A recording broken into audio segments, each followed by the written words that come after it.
أعوذ بالله من الشيطان الرجيم بسم الله الرحمن الرحيم والله جعل لكم من بيوتكم سكنا وجعل لكم من جلود الأنعام بيوتا تستخفونها يوم ظعنكم ويوم إقامتكم ومن أصوافها وأوبارها وأشعارها أثاثا ومتاعا إلى حين والله جعل لكم مما خلق ظلالا وجعل لكم من الجبال أكنانا وجعل لكم سرابيل تقيكم الحر وسرابيل تقيكم بأسكم كذلك يتم نعمته عليكم لعلكم تسلمون فإن تولوا فإنما عليك البلاغ المبين يعرفون نعمة الله ثم ينكرونها وأكثرهم الكافرون. Today, inshallah, we're starting from ayah number 80. But prior to starting ayah number 80, I'd just like to backtrack towards one ayah that we read last week, which was related to the birds. And we mentioned how Allah subhanahu wa ta'ala, He tells us that He is the one who keeps the birds flying, and He teaches them the ways that they should fly. And one of the most amazing things that I have read and seen, probably if you see these TV documentaries that are related to animals and wildlife, that they really open your eyes about the greatness of Allah subhanahu wa ta'ala in teaching the creation, teaching humanity how much and how wonderful His creation is and how perfect His creation is. So you may have seen geese or birds that fly in a V formation. Okay, if you look in the sky sometimes, you'll see birds flying very high, but you will see them in a perfect V, okay, like this. Okay, there's one bird in the front, one, and then two after that, two after that. There is a wisdom behind that.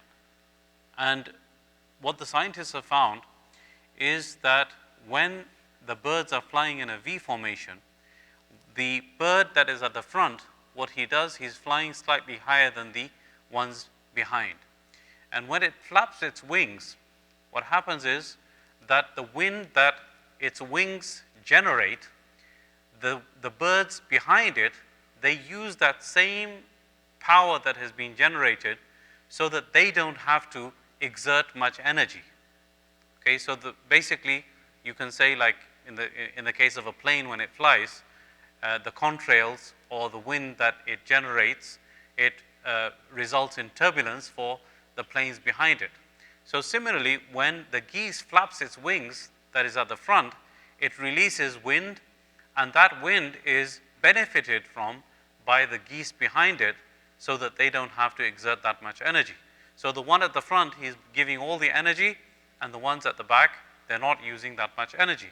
And then what happens is that when the one at the front gets tired, then it switches places and it goes to the back, and then this way the rotation continues. And by doing that, the geese can actually fly for hundreds and hundreds of miles. It's so amazing. It's an amazing thing that Allah subhanahu wa ta'ala has shown us in His creation, that how He taught His creation to do such wondrous things, and we could maybe learn a thing too from that. So this flying also teaches us a lesson. Going on to today's lesson from ayah number 80, Allah subhanahu wa ta'ala starts talking to us about the issue of our dwellings, our houses, and the fact that Allah subhanahu wa ta'ala has given us protection in our houses. And we see outside now that the weather is so cold now, everybody's wearing jackets and sweaters, and alhamdulillah, when we get into the inside where it's heated, or we get into our houses and they are nice and cozy, we have the heat going, or the fireplace it is running, and we have cozy blankets and a cozy bed to sleep on. This is truly from the blessings of Allah subhanahu wa ta'ala. So this is the lesson that we're going to be, this is the theme that we're going to be talking about in today's lesson. Allah subhanahu wa ta'ala says, وَاللَّهُ جَعَلَ لَكُم مِّن بُيُوتِكُمْ سَكَنًا. Allah subhanahu wa ta'ala has given you or made for you from your houses sakan. Sakan the meaning of sakan is dwelling. So Allah subhanahu wa ta'ala has given you from your houses dwellings, but the word sakan, it is derived from the root letter sin, kaf and noon. And from the same root letter, we have the words sukoon, sakina, peace, and maskan also comes from that, which means dwelling. So what we understand from this word is that a person's dwelling is the place in which he feels peace. He feels comfortable. You know, they say in English that a man's home is his castle, right? And there's no place like home. Things like that you've heard over and over again. That's because when a person is at home, then he feels that comfort, he feels that he is in a place, he is in his own space, nobody can intrude, where he has his own privacy, and he feels, you know, for the lack of a better word, he feels at home, quote unquote, in that place that Allah subhanahu wa ta'ala has given him. So the purpose of a house is that a person should be undisturbed, he feels peace, and that is why Allah subhanahu wa ta'ala also talks about the wives. That when Allah subhanahu wa ta'ala has given you wives, the purpose of the wives is لِتَسْكُنُوا إِلَيْهَا, so that you could have peace by being with them. So again, the purpose of marriage is being described here. So peace within the household and the four walls of the house, and peace in one's relationship with the one who he is spending the most time with. Peace has to be there to fulfill the purpose of that relationship. Also, we understand from this that the place where a person wants to settle down is the place where he builds his house, where he buys a house, where he buys a property. He buys a house, why? Because he likes that place where he wants to settle. And therefore, you will never find a person who will want to actually buy just an apartment, because why? Because there will be always noise from the neighbors. If he's downstairs, then noise from the upstairs neighbors. If he's upstairs, noise from the downstairs neighbors. And obviously, if the house is joined to the house next door, then also noise from the next door. And if your kids start running around, then people banging from the floor downstairs and people banging on the walls next door. You turn the volume of the TV or the radio up too much, again the same thing. So a person also always wants to have a place in which he is completely independent, undisturbed by others, and this is why Allah subhanahu wa ta'ala uses the word sakan, a place where he has peace. So Allah subhanahu wa ta'ala made for you from your houses sakan, a place of peace, a place of dwelling. And then there are other people who do not like to settle down in one place. Okay, we call them in the Arab lands people that are called Bedouins. In Europe, they're called gypsies. Okay, but they have a lifestyle which doesn't allow them, or they prefer that kind of a lifestyle, that they don't want to settle in one place. And their life basically takes them from place to place, you know, again, just like animals, not in a negative sense, but just like animals, they go from warmer climes to basically take the resources from a certain place in a certain season. They will go to that direction, and then in another season, they will go in another direction. So this is what Bedouins do. So Allah subhanahu wa ta'ala describes their lifestyle in the second part of the verse. وَجَعَلَ لَكُم مِّن جُلُودِ الْأَنْعَامِ بُيُوتًا. And those people that basically do not settle down in one place, Allah made for them from the skins of animals houses. Okay, so what do? Tents, they're made from the skins of animals. Nowadays, artificial materials like polystyrene and plastic are used for tents and so on.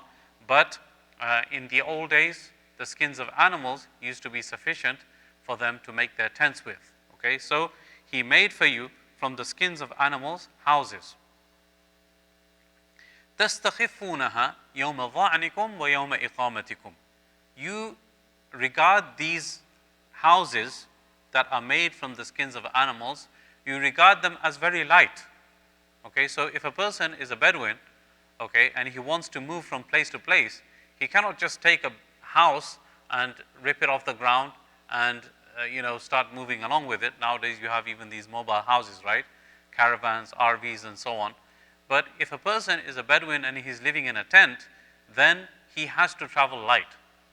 So Allah subhanahu wa ta'ala is describing that these skins of animals that you're making tents with, تَسْتَخِفُونَهَا, you regard them as very light. يَوْمَ ظَعْنِكُمْ وَيَوْمَ إِقَامَتِكُمْ, on the day of your moving from place to place. Dha'n means moving. وَيَوْمَ إِقَامَتِكُمْ, and the day that you settle, meaning you settle in one place temporarily. So to put that tent up, it's very easy. Okay, the lighter it is, the smaller it is, the easier it is to put up. So تَسْتَخِفُونَهَا يَوْمَ ظَعْنِكُمْ وَيَوْمَ إِقَامَتِكُمْ, you regard it as light on the day of your moving and the day of your stopping. وَمِنْ أَصْوَافِهَا وَأُبَارِهَا وَإِشْعَارِهَا أَثَاثًا وَمَتَاعًا إِلَى حِينٍ. And then in this third part of the ayah, Allah subhanahu wa ta'ala describes the other benefits that we derive from those animals too. And again, animals, they basically give their lives for us. Okay, the food that we eat and the skin that we use and the blankets that we make, these things all are subservient to the human being. Allah subhanahu wa ta'ala has made them servants of the human being. So Allah says, وَمِنْ أَصْوَافِهَا, from the wool, وَأَوْبَارِهَا, and the wabr. Wabr means the hair of the camel. This is specific for the camel. Suf means the hair and the wool, which is related to sheep. And wabr, the plural is awbar, it is the hair and the skin of the camel. وَأَشْعَارِهَا, the sha'r refers to the hair of the goat. Okay, so different animals, they have different kinds of skin, different kinds of hair, different kinds of textures. Okay, so you have, for example, you have, Kashmir wool. It is the finest and the softest wool. And then you have a specific wool which is called pashmina. I don't know if you're aware of it. It's specific to a type of animal, and it is taken from a specific part of the animal in which the underside of the animal, where the hair is very, very soft. So this is a specific type of wool which is called pashmina. Then there is another type of wool which is called merino wool. Okay, different categories, different softness, and of course, the rarer that wool is, the more expensive it is. So Allah subhanahu wa ta'ala is telling us that other benefits you get from these animals is the wool, the hair, and so on. You benefit from it. أَثَاثًا وَمَتَاعًا إِلَى حِينٍ. You get athath. Athath refers to household goods that are that generally stay in one place. وَمَتَاعًا, and mata' means things that you generally transport from place to place. Okay, so Allah subhanahu wa ta'ala, He allowed you to use these materials to make furniture and carpets and curtains and blankets and so on and so forth. And they can be either kept in one place or they can be moved. But ila heen, and this is for a certain amount of time. So right at the end, Allah subhanahu wa ta'ala basically sums up a person's life. That a person, he is striving for so long. What to do? To settle down, to retire, to find a nice place to settle down in, nice community, nice neighbors. And he gathers everything from his furniture, goods, carpets, curtains, and he makes that lifestyle as comfortable as he can for himself, but ultimately, ila heen. It is for a limited amount of time. It is for a specific amount of time that Allah subhanahu wa ta'ala has ordained for him, and he has to ultimately leave everything behind. So this is again the summary of a person's life, really, that what a person tries to do. After that, Allah then talks about the people that do not have dwellings to live in. So you had people who settle down in a place, then you have people that are Bedouins and move around from place to place. Then the third category of people is the people that don't have any kind of household to live in, any kind of tent to live in. But even for them, Allah subhanahu wa ta'ala has provided resources that they can benefit from. Allah says, وَاللَّهُ جَعَلَ لَكُم مِّمَّا خَلَقَ ظِلَالًا. Allah subhanahu wa ta'ala, He created for you ظilal, shadows. Meaning that if a person, he is out in the heat. Now remember, the Quran was revealed to the Arabs that lived in the desert, and for the most part it was hot, and the thing that they used to appreciate the most to get out of that heat was shadows. So Allah subhanahu wa ta'ala mentioned that. So Allah subhanahu wa ta'ala, He created for you, from what He created, shadows. وَجَعَلَ لَكُم مِّنَ الْجِبَالِ أَكْنَانًا, and He also made for you from mountains refuges, meaning caves and so on, that you could take refuge in. Aknan is the plural of kin. Kin means a cave, a place where you take a refuge in. So, okay, you don't have a house, you don't have a tent, but Allah also provided for you natural places in which you could take a refuge, like the caves of mountains. وَجَعَلَ لَكُمْ سَرَابِيلَ تَقِيكُمُ الْحَرَّ وَسَرَابِيلَ تَقِيكُمْ بَأْسَكُمْ. And for all of us, He gave us clothing. Sarabil, it is the plural of sirbal. Sirbal refers to any type of outer clothing. So He made for you sarabil, clothing, that taqikumul harra, that it saves you from the heat. And again, like I mentioned, that Allah subhanahu wa ta'ala, the Quran was originally revealed to those people that were wanted to take protection from the heat, so only that was mentioned. But just like the clothing protects a person from the heat in terms of giving him a shade or protecting him from the harms of the sunlight, the same clothing also protects him from the cold. Okay, so we wear clothing in the cold, layers and layers of clothing, so that we don't feel so we don't feel cold. So He gave you outer clothing to protect you from the heat. وَسَرَابِيلَ تَقِيكُمْ بَأْسَكُمْ, and clothing that protects you from warfare. Okay, so in those days they had armor, chain of mail, and nowadays we have bulletproof vests, Kevlar, that allows people to protect themselves in the time of warfare. So this technology is given to the human being by Allah subhanahu wa ta'ala to protect the human being from the warfare and in times of fighting. كَذَلِكَ يُتِمُّ نِعْمَتَهُ عَلَيْكُمْ لَعَلَّكُمْ تُسْلِمُونَ. This is how Allah subhanahu wa ta'ala completes His blessing upon you, لَعَلَّكُمْ تُسْلِمُونَ, so that you could submit yourself. So the whole purpose of us thinking about these blessings that Allah subhanahu wa ta'ala gave us is ultimately to become His servants and start serving Him, become true Muslims in the complete sense. And to become Muslims, basically, what does it mean? It means to be submit ourselves to Allah subhanahu wa ta'ala. Submit ourselves, how?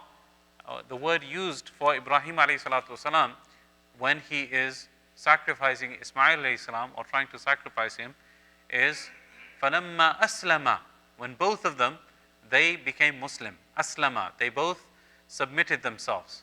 So submit ourselves to that degree that everything that we have, everything that we own, everything that we cherish, we regard it as belonging to Allah subhanahu wa ta'ala. That is what Islam is. So, لَعَلَّكُمْ تُسْلِمُونَ. So He gave us all of these things so that we thank Him and so that we become Muslims completely. فَإِن تَوَلَّوْا فَإِنَّمَا عَلَيْكَ الْبَلَاغُ الْمُبِينُ. Here, the Prophet ﷺ is being addressed.